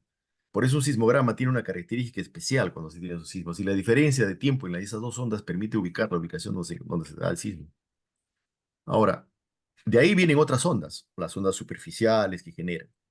Pero ya el elemento del terreno mismo, ¿no? Y la geometría misma de toda la zona que puede generar, eh, digamos, un elemento constructivo en las ondas, una interferencia constructiva, donde se amplifican, otro puede ser interferencias destructivas también, generan unas respuestas a veces diferentes frente a esto. Pero, al margen de eso, la ingeniería, con lo que tiene, construyendo los edificios como dice la norma, puede venir un sismo de diferentes características, va a responder bien ese edificio. Tal vez algunos tengan alguna respuesta distinta en algunos elementos, pero pueden tener algunas debilidades en algunas partes, pero va a responder bien el edificio.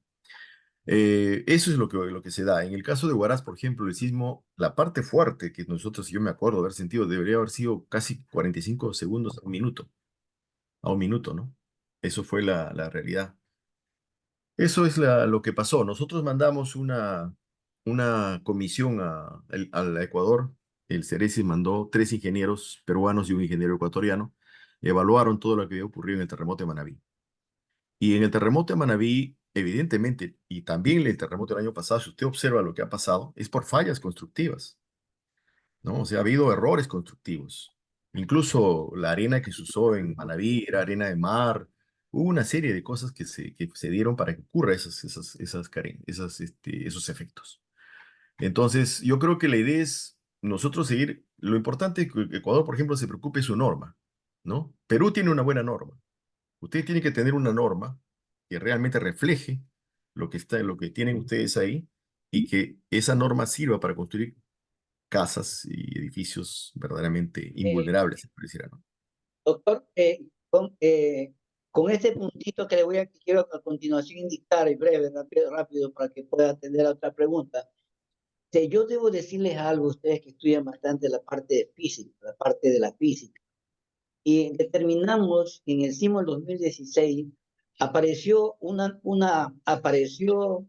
pequeño pensamiento, una pequeña hipótesis o una gran hipótesis nacida de unos visitantes, colegas míos también de acá del Oro, y hablaron de el rayo sísmico. Yo le digo, ¿cómo, por qué rayo sísmico? Entonces, porque en el medio de esa jungla de casas, de edificios grandes y pequeños, había esa cuestión particular de que había caído directamente un edificio, y sin embargo el otro edificio estaba en condiciones intactas, es decir, como que el rayo sísmico es una acción del sismo que dispara en diferentes líneas y al que lo coge, lo coge. Entonces, no me pareció una teoría rara porque, en fin de cuentas, cuando visitamos Pedernales, nosotros vimos eso, o sea, justamente casas en peores condiciones estructurales que no le había pasado nada y a otros, sin Pero embargo, les afectó.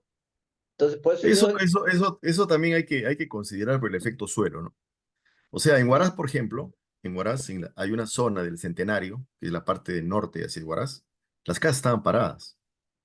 Muchas casas de adobe estaban paradas, porque el suelo, había un efecto de microsuelo. O sea, el suelo no es igual, o sea, cambia mucho entre elementos muy cercanos. De manera que la respuesta de ese suelo ante el terremoto va a ser muy distinta.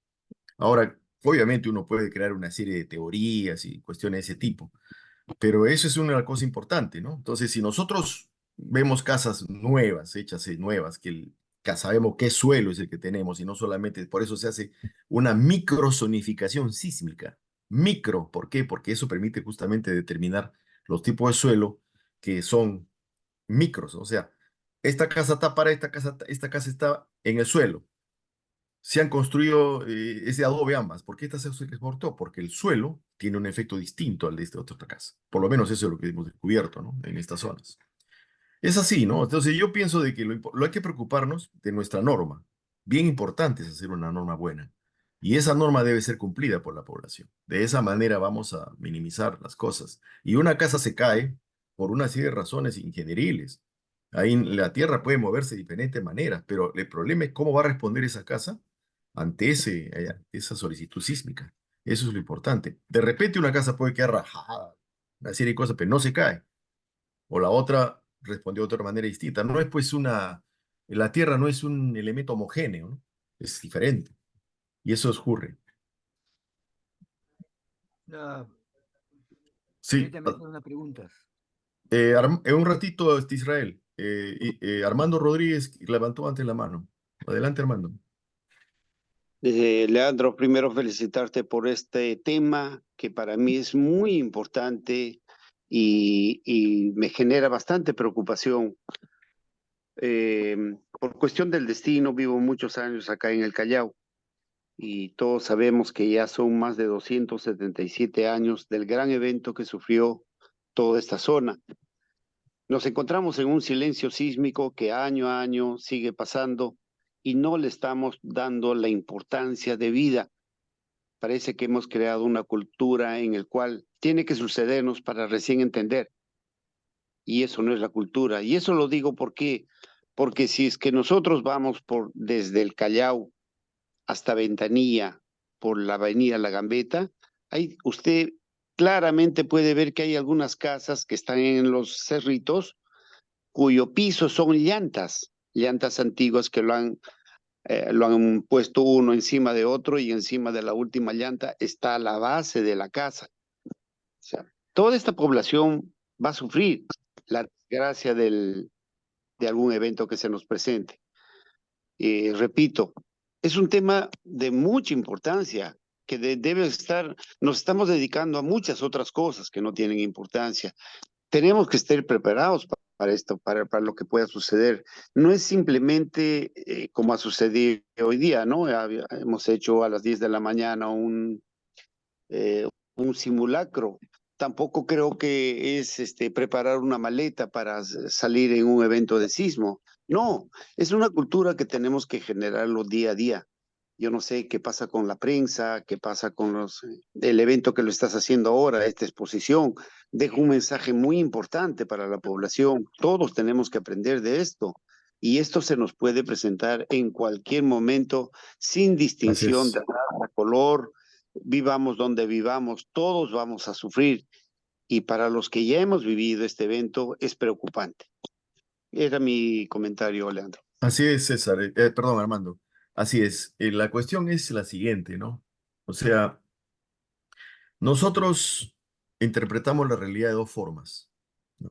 Una forma es la realidad en base a mitos y creencias, y la otra forma es la forma científica, ¿no? Cuando una sociedad interpreta la realidad de la forma científica, va a pedirle las soluciones a la ciencia cuando vienen sus problemas. Una sociedad que interpreta la realidad en base a mitos y creencias tiene otro tipo de actitud cuando se presentan estos problemas. Y mientras no eduquemos, ¿no? En base, yo creo que en estos casos, como yo le decía a muchos colegas, tenemos que hacer un pacto con la prensa. La prensa educa. Si la prensa empieza a mandar mensajes diarios, de post, cuida tu casa, vacuna tu casa, hace estas cosas así, y empieza a sacar un poco de información, pero frecuentemente, no se educa. Yo siempre saco a colación ese ejemplo de Ciro Castillo, cuando se perdió por el Colca. La prensa le dedicó 25 programas periodísticos los fines de semana a ese problema, y todos los días sacaban en los periódicos, ya se murió Ciro, ya sacó Ciro, etcétera, etcétera. Cuando uno iba a la calle, cualquier persona en la calle le decía, oye, ¿y qué sabe Ciro Castillo? Nos daba una charla. Nos habían educado sobre ese tema. Igual, hay que pensar en los sismos, hay que pensar en la contaminación, hay que pensar en una serie, en la salud misma, cómo vivir sanos para no enfermarnos, etcétera. Eso es letra muerta, ¿no? Nosotros estamos acostumbrados a ser bomberos, es decir, a apagar el incendio, nada más. Y eso es lamentablemente lo que se da. Y mucho de lo que pasa en Huaraz son decisiones políticas. Eso de los edificios de pisos es decisión de un alcalde, que han impulsado las invasiones. Y después el otro alcalde, para tener más adeptos, los ha titulado, en fin. Todo es política ahí, todo. Ni siquiera existen normas para que la ciudad sea bonita, sea bella, sea funcional, nada. Y en Lima ahora, como he mostrado también, y como tú lo mencionas, estamos construyendo un nuevo desastre, lamentablemente, ¿no? Y nada se hace, absolutamente nada se hace. Yo voy a estar con mi mochila, chicos, bien agarrado en ese sitio, en esos cerros ahí, voy a estar muerto. Y la cuestión es empezar, este programa que les he mostrado de vulnerabilidad sísmica es una de las pocas cosas que hemos hecho en Ceresis para la población, para que pueda ver en qué situación se encuentra su casa y de esa manera preocuparse, ¿no? Yo, Ceresis ha mandado cartas a colegios, a municipalidades, etcétera, para que hagan esta acción. Y yo me he preocupado de los colegios de mis nietos, ¿no? Entonces, felizmente esos colegios han tomado acción y han llamado para que chequeen cómo están sus colegios. En un sismo, lo último que debe caer es un colegio y un hospital. No pueden colapsar esos elementos. Es así. Y cuando vemos los ejemplos del mundo, ¿por qué se han caído las casas? ¿Por qué ha ocurrido eso? Es justamente por eso, porque se ha ido en contra de la norma. Turquía, por ejemplo. Turquía dio más de 40.000 muertos. ¿Qué ha hecho Turquía? Ellos iban y veían que un edificio se había hecho fuera de la norma. ¿Qué hacía el gobierno? Les daba una amnistía, previo pago de una cantidad. Le decía, págame esto y yo te doy una amnistía. Después arreglarás tu casa. Había como 13 millones de edificios en esa situación. Ha sido una destrucción total por esa actitud, ¿no? Y el Colegio de Ingenieros de Turquía, en medio de un total destrucción, estaba parado, porque ellos sí lo hicieron bien. Igual, en Haití, un terremoto de magnitud 7. generó 100.000 muertos, una destrucción total. Sin embargo, en Chile que tiene una cultura de prevención bien hecha, Chile tiene una sismicidad más alta del mundo, viene un terremoto de 8,5 y no le mata el terremoto a nadie. Ya vienen ahí otros problemas. El 2010 hubo una descoordinación política y no evacuaron a tiempo y murieron 500 personas. El 2015, que hubo un terremoto de 8,5, no les hizo nada. Chile tiene cada 15 días un terremoto de magnitud 5 y cada 15 años un terremoto de magnitud 8. Sí, mucho más que nosotros, pero tiene una cultura de prevención bien hecha. Ellos sí están preparados para esto. Lo mismo que Japón. Sin embargo, en Japón no estuvieron preparados para el tsunami. El sismo sí, no les hizo tanto daño, pero el tsunami les mató 20.000 personas. Entonces, igual en el Callao, el tsunami de 1740 dejó vivos 200 personas, de 5.000 personas que tenía la población de Callao. Ahora pienso que la situación va a ser distinta porque hay un montón de casas que van a soportar el embalse del agua y van a aguantar. Pero, por ejemplo, la punta, ¿no? ¿Qué actitudes se toma con la punta? Entonces, ¿a cuánta gente vive ahí? Y eso va a ser cubierto totalmente por el aluvión que viene con un terremoto como el que estamos esperando. Ya estamos en tiempo de alarma, así dicho de paso. Gracias por tu pregunta, Armando. Adelante, Ismael. Ha habido un simulacro de sismo y realmente ha sido a nivel nacional. Y yo no he visto realmente una movilización de la población para responder a este simulacro. Entonces, ¿son los simulacros necesarios o no son necesarios? Una. La segunda es de que la observación que se hizo sobre la fisura que había en la montaña de la zona del sismo del año 1970, esa fisura ya no existe, por ejemplo, o es posible que haya esa fisura permanentemente. Bueno, en relación al simulacro, yo creo que todas las cosas que se hacen en la sociedad, y especialmente en la ciencia también, cuando se utiliza los productos que la ciencia tiene, como las redes sociales y otras cosas, descansa sobre una cultura de la ciencia, de esto. Y obviamente en los simulacros no existe esa cultura. Nadie le da importancia. En las instituciones donde yo he trabajado, pues hace muchísimos años, cuando había un simulacro, iban corriendo al gerente y le decían, ingeniero, ya tiene que salir el simulacro, ¿no? No hay ese elemento que tenemos acá. Decir, oye, hay que hacer bien estas cosas, ¿no? Como debe ser. No les interesa. En primer lugar, nosotros seguimos pensando que nunca va a haber un terremoto porque, bueno, Dios no lo querrá. Pero esa es la realidad. En relación a la fisura, ya no hay la fisura, pues. Se ha venido toda esa pared, se vino. Esa pared, si nosotros vemos una foto del Huascarán antes del terremoto, ese blanco, totalmente blanco, está lleno de nieve. Después del terremoto, está de color gris. ¿Por qué? Porque es piedra, pues se vino todo ese elemento. Por supuesto que hay otras zonas también que pueden venirse, no solamente es el Huascarán, es el Guandó y otros nevados que están ahí, que no solamente pueden producir avalanchas de nieve, sino también de lagunas, que hay una cadena de lagunas en todo el Callejón de Guayra. Esa es la situación. Entonces, en los simulacros yo creo que son importantes, son útiles, pero también depende cómo hay que educar a la población, pues, ¿eh? Decirle, mira, oye, tú estás viviendo en una zona sísmica, tu casa está mal construida, vas a morir si realmente pasa algo aquí, ¿no es cierto? Entonces, si no le interesa, ¿qué podemos hacer? ¿No? Aparte que ni siquiera sabemos históricamente lo que ha pasado. Lima tenía un terremoto grande el 40, aparte de 1746, que eso fue ya pues en la época del virrey Amati Cunhat, creo. El 40, el 66, el 70, 74, 2007. Sí, el 2007 no ha afectado tanto porque eso fue más al sur, que destruyó Pisco y otras ciudades. Ahí el presidente de turno, que se suicidó, dijo, vamos a reconstruir Pisco como va a ser Las Vegas de Perú, ¿no? Van a salir un ejército de ingenieros de Lima a evaluar casa por casa. No salió un solo ingeniero y mire cómo está Pisco. La gente sigue viviendo en esteras, ¿sabes? Se han creado como 3 pueblos jóvenes nuevos. Esa es política, ¿sí? Lamentablemente es así. Cuando nos gobiernan analfabetos científicos, eso es lo que pasa, lamentablemente. Sí, por ejemplo, en la pandemia, ¿qué nos ha salvado? La ciencia, con vacunas. Han salido como 40 o 50 productos que no servían para nada. Todo la gente hablaba de eso, ¿no? Ese es. Igual en esto. Lo que tenemos que preocuparnos en primer lugar, ¿cómo está mi casa? Y el resto de la machila, todo eso son elementos aleatorios.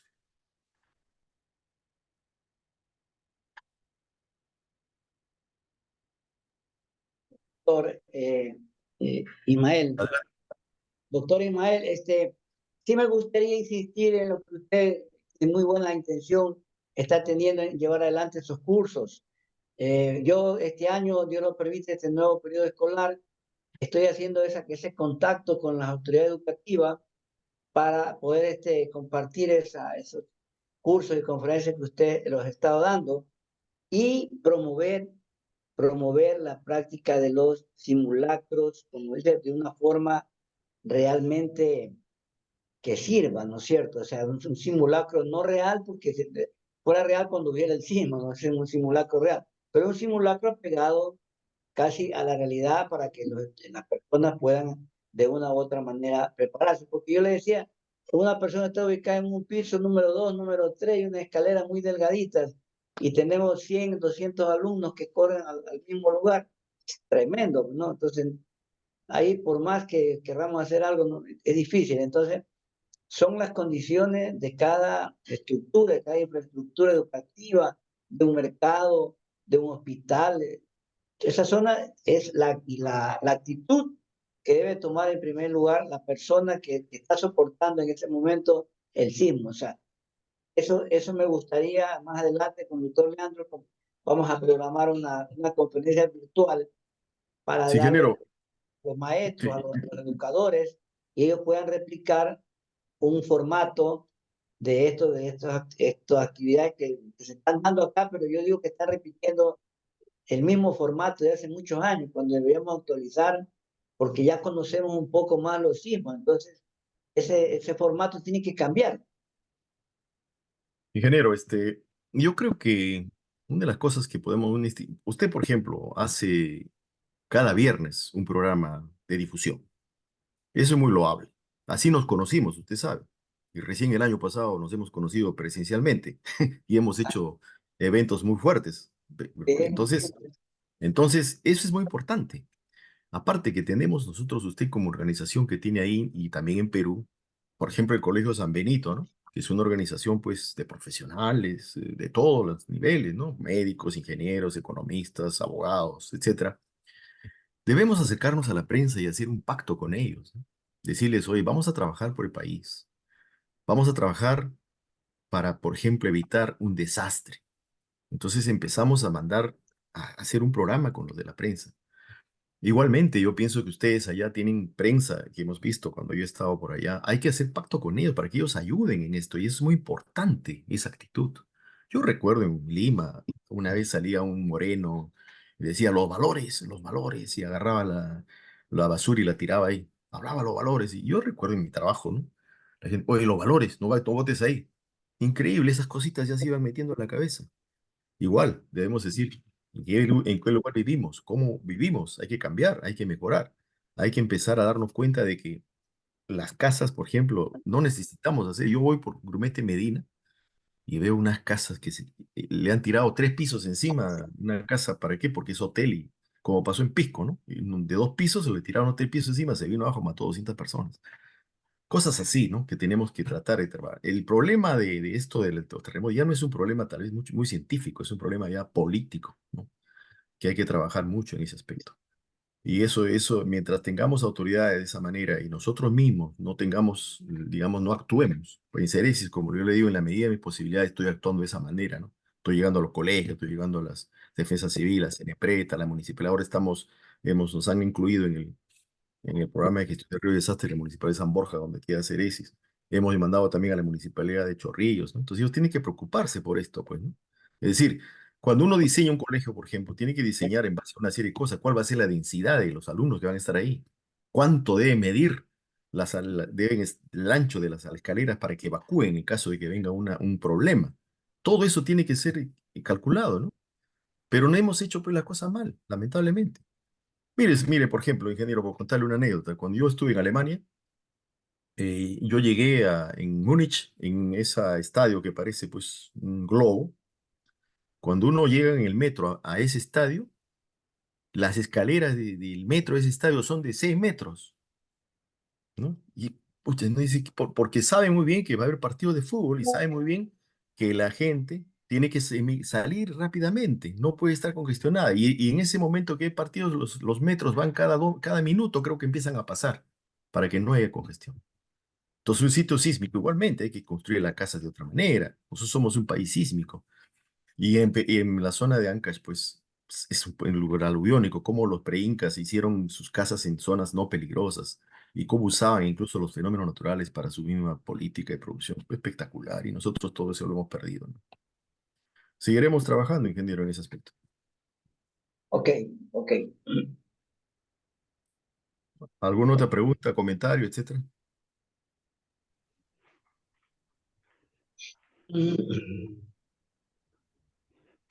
¿No hay más preguntas? Una preguntita. ¿El Doctor colegio Leandro. donde han estudiado ustedes cuántos años tiene? ¿Perdón? El colegio donde ustedes han estudiado, el colegio secundario, primaria, ¿cuántos años tiene? No tiene años ya porque desapareció con el terremoto. El caso mío, por ejemplo, aquí en Machala, nosotros tenemos 4 bloques que fueron construidos hace 50 años, de 3 pisos, 3 pisos. ¿Y qué pasa? Que tienen una sola escalera, entonces tienen una longitud casi como de 40 metros, hay como 6 u 8 aulas, cada uno tiene 40 alumnos, son 300 alumnos que van a utilizar ese pedazo de callejón y la escalera en el tercer piso, vas al segundo y suma los 300 más, es decir, es una locura. Entonces yo les dije a ellos, aquí hay una vulnerabilidad terrible, tienes que diseñar inmediatamente Ya. una escalera de emergencia, porque son bloques que fueron construidos hace 50 años. Ahorita, ¿qué hace? Y acá tuvimos el primer colegio que tuvimos, sí se cayó con un terremoto, justo en el 70. Pero es curioso, ¿no? A veces nuestra ignorancia llega a no sé a qué nivel. En un edificio ahí en Carnaval y Morer, en Lima, cuando hay simulacros, siempre el parque estaba cerrado, pero el día de simulacro abrían el parque. O sea, era tan absurda, pero yo le decía, ¿por qué no le preguntan al que abre el parque, pero cuándo va a haber el terremoto, ¿no? O sea, eso siempre debería estar abierto. ¿Por qué? Porque en el simulacro tenía que ir la gente al parque, pero siempre estaba cerrado con una puertita chiquita. El día del simulacro lo abría. O sea, ese señor ya Oiga, sabía cuándo iba. Llegábamos a ese nivel de estupidez, diría yo, ¿no? Increíble. Y si yo esa digo que, gente hace eso, pues imagínese, usted no tiene la menor idea de lo que es un sismo, ni mucho menos. verá, yo digo, si nos proponemos, hoy estamos ya 31 de mayo, que ya entramos al 6.º mes, pero de aquí a lo que falta, promover, promover los, estos, los, esta práctica de los jóvenes en las escuelas, más que todo, ¿no es cierto? O sea, y esto va a ser un compromiso que yo asumo y quisiera poderlo compartir con ustedes, para ver si lo pudiéramos también repartir en nuestras conferencias virtuales para diseñar, para mejorar la respuesta en escuelas, en hospitales, donde sea, ante la posibilidad de un sismo que pudiera ocurrir aquí en nuestra zona. Entonces, hay que, la información, el método tradicional, actualizarlo, ¿no? Porque lo que yo les digo es una repetición de unos simulacros que ya el tiempo lo dejó caduco. Entonces, la idea ahora es asumir, yo asumo mi compromiso acá dentro de la Sociedad Ecuatoriana de Ingeniería Sísmica, aquí en El Oro, de poder impulsar mejores prácticas de los simulacros enfocados a la realidad actual de las circunstancias, sí, porque ahora los sismos son más repetidos que antes, por ejemplo. Antes se veía cada 100 años, ahora vemos que hay una cierta frecuencia que se ha incrementado. Entonces, eso es importante tomar en cuenta, ¿no? Entonces, la gente tiene que estar mejor preparada, mejor advertida. Y esto, y lo que yo les comentaba, yo digo, para llegar a la cultura, tenemos que saltar primero el hábito. Saltamos el hábito a, a la costumbre. Una vez que digamos la costumbre, pasamos a la cultura. Es decir, 3 escalones que nosotros tenemos que hacerlo. Entonces, cuando hacemos un simulacro estudiantil en un patio, en la escuela, allí tenemos que nosotros enfocarnos a volverlo a hacer la siguiente semana o el próximo mes o el último viernes de cada mes, que eso es una forma secuencial que nadie se puede decir qué día cae viernes, no, el último viernes se acabó. Pues ahí generar una responsabilidad de nosotros, los que estamos en esta acción de poder prevenir y preparar a la población, hacer compromiso. Yo estoy entrando en esa etapa y a través de mis conferencias vamos a hacer algunas de ellas para enfocar un poco sobre la importancia de los simulacros y actualizarlos. Este va a ser un compromiso mío que lo asuman Lo, esta co- noche. Sí, lo conversamos, ingeniero, lo conversamos. lo vamos a hacer. Muy bien. Muy bien. ¿Alguna otra pregunta? Para ir terminando. En tu caso, muchas gracias. Si no hubiera otra pregunta, muy agradecido al doctor Leandro por la brillante exposición. Creo que nos ha Una abierto pregunta, pistas. me permite, si fuera posible. Sí, adelante. Bueno, ante todo un saludo, una felicitación muy cordial para Leandro y todo el equipo que está presente acá. Fue muy ilustrativa y pienso que esto necesitamos difundirlo y socializarlo porque es como un mensaje a la conciencia, como se dice, ¿no? O sea, se trata de que la población, o sea, el común del pueblo, la gente, y como bien lo menciona el expositor, pues comprometiendo a los medios de comunicación, que son muchas veces los que mueven a las masas, ¿no? Entonces eso es fundamental, o sea, y por otro lado, pues la difusión de la cartilla como para evaluar el estado en el cual se encuentra una vivienda, también, digamos, hay como misiones ahí pequeñitas que nos corresponde asumirlo, porque imagínense, es una charla tan valiosa, tan importante, y solamente vemos cuatro gatitos, ¿no? Entonces, esto nos muestra de que muchas veces el conocimiento a veces deslumbra tanto que no se entiende o que no se comprende. O es tan grande el elefante que no lo vemos porque estamos muy cerca, ¿verdad? Entonces eso como que nos lleva a una reflexión mucho más de fondo, que hay que trabajar mucho la conciencia. Por eso lo que dice Leandro, el mensaje, ir al mensaje espiritual, o sea, ir como al córtex cerebral de la humanidad. O sea, ese es un punto clave, porque si no hay ahí ese cambio, entonces estamos sujetos a lo que venga y eso es lo más terrible. O sea, si vemos así, esa visión es, digamos, catastrófica, o sea, es, digamos,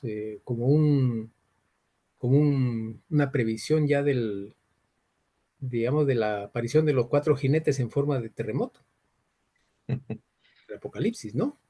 O sea, eso es así, o sea, va a venir una destrucción masiva y Dios quiera que esto pues se llegue a despertar a esa conciencia de la gente.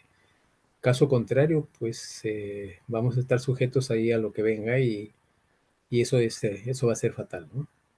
Entonces, un saludo y muchas gracias por la charla, ha sido excelente, excelente.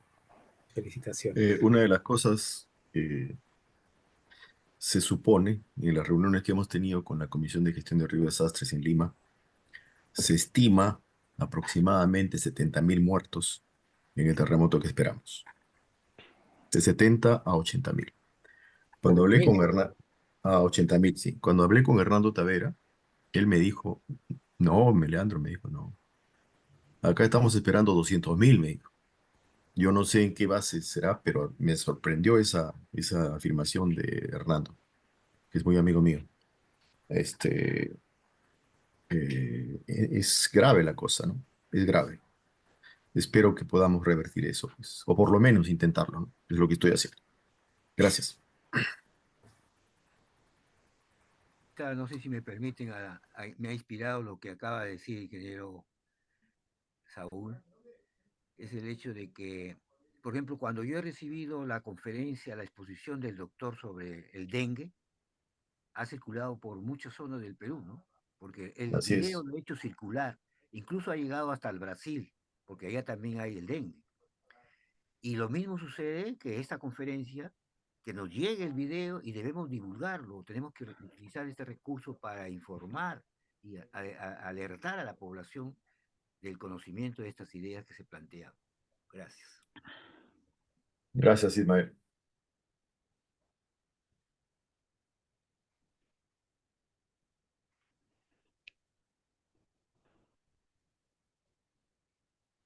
Bueno, ¿hay alguna otra pregunta? A ver si alguien se anima. Ha estado también transmitiéndose por el Facebook, pero no hay ninguna pregunta por ahí. Bueno, bueno, pues entonces, Leandro, solo queda agradecerte en nombre de la promoción de la primera promoción del Colegio San Benito, del cual tú fuiste parte como de la segunda promoción.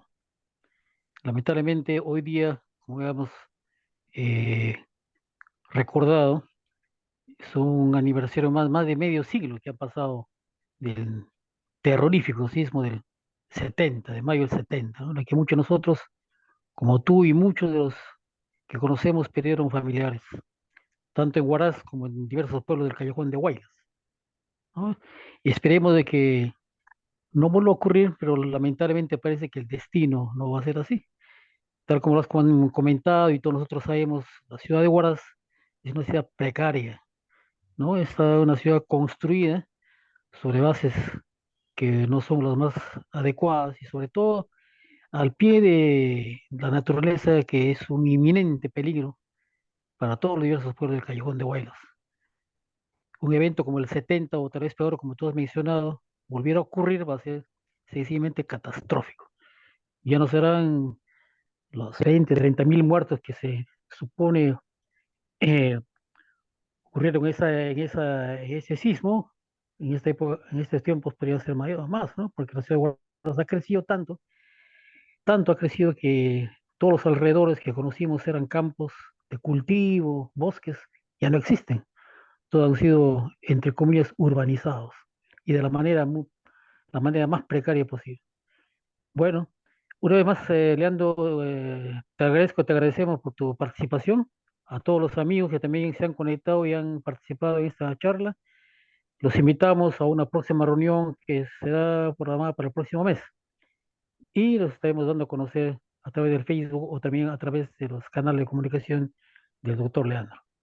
Muchas gracias, Leandro. No sé si tienes algo más No, que añadir finalmente. no, solamente agradecer a los amigos que están aquí y a los que no están en Facebook, a Pedro Enrique Rodríguez Quique, Luis Gutiérrez, a Lucho Torres, al ingeniero José Luis Barbosa, al doctor Ismael Saavedra, al ingeniero Félix López Machuca, que estaban en el Zoom. Muchas gracias, César, por esta oportunidad y esperamos seguir en la brega para minimizar los efectos que pueda tener un gran terremoto. Muchas gracias. Muy bien. Un abrazo, un abrazo. Gracias a Adiós. todos. Gracias. Adiós.